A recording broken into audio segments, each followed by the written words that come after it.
abbiamo voluto fortemente Luca, è da un po' di mesi che siamo stati collaborati con lui e che volevamo che venisse qua a Bavisto, perché attraverso le parole si può ridere, ma occorre anche riflettere su alcuni temi che sono per noi estremamente importanti, perché sono tante persone che si sono iscritte, come avete visto nel forum di coloro che erano compilati c'erano 3 tipologie.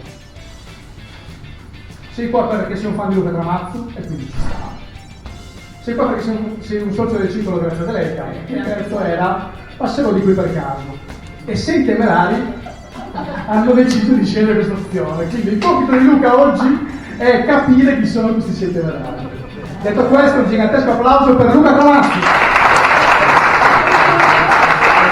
Grazie, continuate l'applauso per Massimiliano.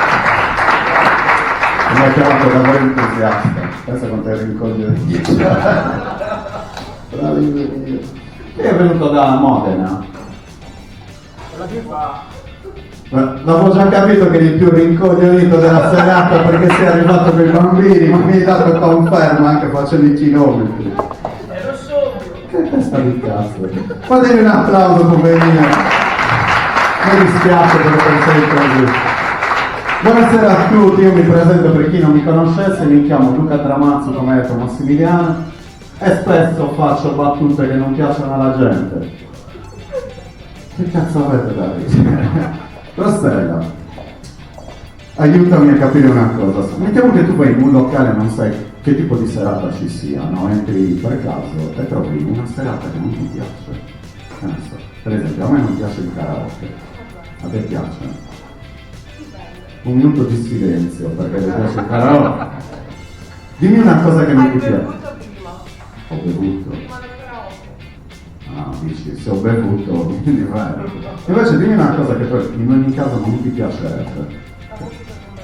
La musica commerciale, no? Allora facciamo proprio questo esempio. Tu arrivi in un locale, inizi a bere con i tuoi amici, inizia la serata che proprio musica che ti dà fastidio, no? Come ti comporti?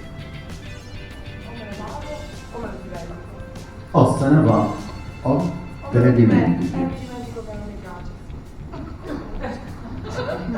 Hai per caso ti ha avanzato un po' di droga di precisazione? Te ne vai, no? Oppure non ci fai caso in questo senso. Non è che ti alzi e picchi quelli che stanno suonando o pretendi che chiuda il locale, no. No, invece per noi funziona così e io appunto penso nessuno mentre sta facendo il suo lavoro si merita di essere picchiato, tranne chi dell'aula. Ma è un altro discorso.